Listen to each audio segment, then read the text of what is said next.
آغاز کریں گے جی جو خطے میں جاری صورتحال ہے وہاں سے، اور عباس عراقچی کا یہ بیان بڑا اہم ہے جس میں انہوں نے کہا ہے کہ سپر پاور کو ناکوں چنے چبوائے اور ایران کے پاس روس جیسے دوست اور اتحادی ہیں۔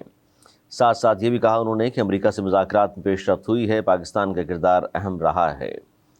یہ سارا معاملہ کس طرف جا رہا ہے، کیونکہ ایران کی امریکہ کو جو پیشکش کی ہے ایران نے، اس پر بھی بات کریں گے، اور خطے میں کیا یہ صورتحال کب تک اسی طرح سلسلہ چلتا رہے گا، کیونکہ پیٹرول مصنوعات میں قیمتوں میں اضافہ ہوا ہے، اس پر بھی آگے جا کر ہم بات کریں گے۔ لیکن سب سے پہلے اس وقت کی صورتحال کہ ایران کی جو امریکہ کو پیشکش ہے اس پر، اور یہ کہنا کہ جی سپر پاور کو ہم نے ناکوں چنے چبوا دیے ہیں اور ایران کے پاس روس جیسے دوست اور اتحادی ہیں۔ میرے ساتھ موجود ہیں نوید زبیری صاحب، سینئر تجزیہ کار ہیں، دانشور نے، بہت شکریہ سر۔ کس طرح دیکھ رہے ہیں اس صورتحال کو آپ؟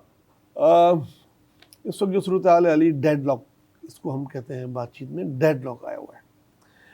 دونوں ہی جنگ جیت کے دعوے کر رہے ہیں، اور ایران جیتی بھی جنگ مذاکرات کی ٹیبل پہ ہارنا نہیں چاہتا۔ امریکہ کی کوشش ہے اس کی ہاری بھی جنگ مذاکرات میں کچھ ایسا اس کو فیس سیونگ مل جائے کہ اس کی جیت نظر آئے۔ لیکن یہ بات بھی ٹھیک ہے کہ دونوں جنگ نہیں چاہتے۔ اب یہ جو سیز فائر ہوا اس کی بڑی وجہ یہ ہے کہ دونوں ہی جنگ نہیں چاہتے، حالانکہ دعوے دونوں بڑے بڑے کر رہے ہیں۔ اچھا، ایران تو ظاہر ہے ویسے بھی نہیں چاہتا تھا جنگ، ظاہر ہے آغاز ان کی جانب سے ہوا، تو مذاکرات کر رہے تھے، اور جب مذاکرات کے دوران ہی حملہ ہو گیا۔ تو اس وقت اگر دونوں نہیں چاہ رہے تو پھر مذاکرات کیوں رکے ہوئے ہیں اور معاملہ کس طرف جا رہا ہے؟ دیکھیں، مذاکرات میں یہ ہوتا ہے ون ون کوئی سچویشن نکل آئے دونوں کی، تاکہ دونوں کی فیس سیونگ ہو جائے، تاکہ دونوں ہی جیت کا دعویٰ کر رہے ہیں۔ وہ ادھر ٹرمپ صاحب جیت سے کم تو بات ہی نہیں کر رہے، ادھر ایران جو ہے وہ گراؤنڈ ریڈی دکھا رہا ہے کہ بھائی میرے پاس تو اس سے زیادہ پاور آ گئی، اور ہرمز اس نے بند کی بھی ہے۔ سر، رشیا کا نام لینا کہ ایران کے پاس روس جیسے دوست اور اتحادی، یہ جان بوجھ کر نام لیا گیا اس موقع پر؟ دیکھیں، ابھی ایران کے وزیر خارجہ نے 3 دورے کیے، پاکستان آئے، پاکستان سے عمان گئے، اور وہاں سے رشیا، اور اب پھر پاکستان آئے۔ اس وقت بات یہ صحیح ہے کہ امریکہ کے پاس کوئی اتحادی نہیں ہے سوائے اسرائیل کے۔ اسرائیل کو وہ اتحادی میں نہیں بولوں گا، اسرائیل تو بغل بچہ ہے ان کا، بغل بچہ ہے، گود لیا ہوا بچہ ہے، جو اس کے لیے لائبلٹی بن گیا ہے۔ اب نیٹو اس کے ساتھ نہیں ہے، اور اس کے جو اتحادی تھے وہ بھی اس کو ہاتھ دکھا چکے ہیں۔ اس کے بعد اتحادی ہیں، رشیا کھل کے اب سامنے آ گیا ہے، چائنا در پردہ سپورٹ کر رہا ہے، جس کا وہ دعویٰ کر رہا ہے۔ کوریا کی بھی اس کو سپورٹ کہہ سکتے ہیں، اور یورپی ممالک کی خاموشی بھی اس کی ہی سپورٹ ہے، نیٹو کی۔ تو ایک طریقے سے اس کا یہ پلڑا ماری ہے کہ ہمارے پاس تو دوست ہیں، تمہارے پاس کیا ہے۔ اور ابھی ایک بڑی اچھی بات اس نے آخری میں وزیر خارجہ ایران نے دوسری جو پیشکش کی ہے کہ جس بات پہ ہم ایگریڈ ہو گئے تھے پاکستان میں، ہم پہلے اس پہ بات کر لیتے ہیں۔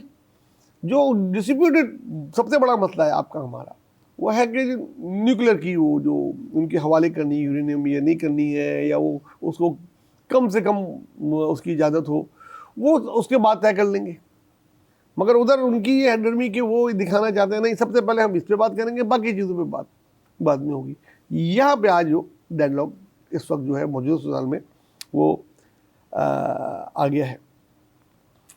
اب دیکھنا یہ ہے کہ روشنی کی کوئی کرن اس میں نظر آئے، اور یہ اسی صورت میں ہو سکتی ہے جو کہ سب سے بڑی وجہ بنے گی امریکہ کے پیچھے ہٹنے کی۔ میں یہ سمجھتا ہوں کہ اس کا انٹرنل دباؤ بہت ہے، امریکہ کا عوام کا پریشر، ادھر کی جو ہے اپوزیشن کا پریشر، آنے والے انتخابات جو اس کے سر پر ہیں وہ جو اس پر ہے، اور جو بڑھتی ہوئی مہنگائی پوری دنیا میں، اس کا ذمہ دار بھی ان کو ہی قرار دیا جا رہا ہے۔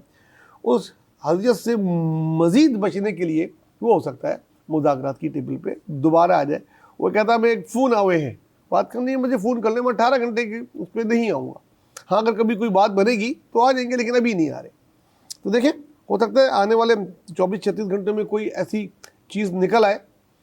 ٹرمپ پر جو حملہ ہوا دوسرے دن، بڑا خطرناک قسم کا پریس ڈنر تھا، اور وہاں 15 فٹ کی دوری سے حملہ کرنے کی کوشش کی، حملہ اور پکڑا بھی گیا، ٹیچر نکلا ہے وہ، اس پر کیا کہیں گے؟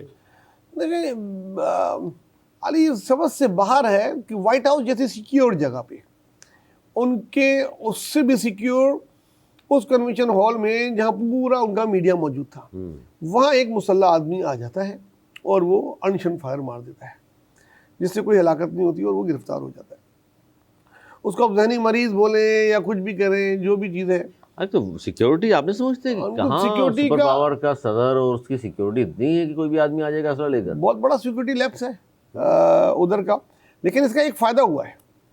فائدہ یہ ہوا جو 70% ٹرول ہو رہا تھا سوشل میڈیا میں ٹرمپ کا، وہ 2 دن کے لیے رک گیا اور اس پہ بات چیت ہونے لگ گئی. مطلب 2 دن جو موضوع سوشل میڈیا میں امریکہ میں بنا رہا وہ امریکن پریزیڈنٹ پہ اٹیک تھا، جو کہ ایک بہت بڑی خبر ہوتی ہے. 2-4 دفعہ ہی ایسے ان کی ملک میں ہوا ہے اور اس پہ تو دوسری دفعہ ہوا ہے. تو وہ ایک تھوڑا سا اس پہ سے جو وہ پریشر تھا میڈیا کا اور اس کا، وہ تھوڑا سا اس کو ریلیف اس کو ملا ہے اس سے سمپیتھیز کی اس میں. باقی 2 دن کے بعد پھر تیسرے دن سے آج پھر وہی شروع ہو گیا کہ جنگ ختم کریں جنگ ختم کریں. اتنے زیادہ متضاد بیانات کیوں ہیں؟ ٹرمپ کبھی کہتا ہے جی میں نے تو صفایا کر دیا ہے ایران کا، کبھی سر نہیں اٹھا سکے گا، یورینیم افزودگی کا مسئلہ ہی نہیں ہے، اب دیکھیے گا میں نے گھٹنے ٹکوا دیے ہیں اور معافی پہ آ جائے گی بات، خود مذاکرات کی بھیک مانگیں گے اور فلاں فلاں فلاں. روزانہ نئی نئی بات ہوتی تھی صبح دوپہر شام، اور اب آخر میں بات یہاں تک پہنچ گئی ہے کہ سپر پاور کو ناکوں چنے چبوا دیے. یہ ایران بیان دے رہا ہے، حالانکہ وہاں سے اس طرح کے بیانات آ رہے تھے. جی، امریکہ کو بڑا سبق ملا ہے اگر وہ لیں اس جنگ سے. اور دوسرا یہ جو کاپی کر رہا ہے، یہ جو انڈین میڈیا نے کی تھی غلطی، یہ وہ کر رہا ہے اور وہ دعوے کر رہا ہے جو ہے ہی نہیں. جیسے ہوتا نہیں کہتا تھا کہ ہم جی لاہور کے پورٹ بھی بنا دیا تھا اور اس پہ قبضہ بھی کر لیا تھا اور پتہ نہیں کیا کیا کر لیا تھا، کتنے شہروں میں بتا دیا تھا. لیکن جب حقیقت کھلی تو دنیا نے دیکھا. اسی طریقے سے وہ یہ کہتا ہے کہ اپنے حرمت پہ ہمارا کنٹرول ہے، ہماری مرضی کے کوئی بغیر جا نہیں سکتے. وہ یہ کہتا ہے کوئی غریب تو آگے دکھاؤ، کوئی ایک ذات تو نکال کے دکھاؤ اگر تمہارا کنٹرول ہے. تو یہ کیا لگ رہا ہے آپ کو کہ مذاکرات دوبارہ آج کل میں شروع بھی ہو جائیں گے اور کامیاب بھی ہوں گے اور دنیا تیسری عالمی جنگ سے بچ بھی جائے گی؟ دیکھیں یہ میں نے کہا نا، انٹرنل پریشر امریکہ پہ اتنا ہے کہ اس کو بات چیت زیادہ جتنی دیر کرے گا اتنا نقصان امریکہ کو بھی ہے اور پوری دنیا کو بھی، ہم سمیت پوری دنیا کو اس کا نقصان ہے. تو جتنی جلدی وہ واپس بات چیت پہ آ جائے گا، اور اس میں ایکچولی اس میں کوئی بھی ایک قدم پیچھے ہٹنے کو راضی نہیں، دونوں مذاکرات کی ٹیبل پہ جنگ جیتنا چاہتے ہیں.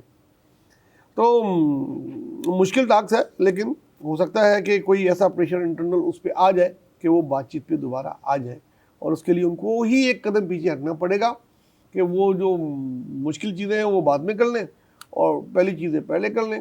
نیا ہرمز کھول دی جائے، ان پہ سے پابندی ہٹا لی جائے اور جو ان کے فنڈ ہیں وہ ریلیز کر دی جائیں. دونوں نے ایک دوسری کی جو کشتیاں وہ ہیں وہ چھوڑ دی جائے تو دنیا کو ایک ریلیکس مل جائے گا کم از کم. دنیا تیسری عالمی جنگ سے بچ جائے گی اور یہ بحران معاشی آیا ہوا ہے یہ بھی کسی حد تک ٹل بھی جائے گا. ظاہر ہے کہ جنگ ختم ہو جاتی ہے تو دوبارہ نارمل ہونے کی طرف دنیا چلی بھی جائے گی.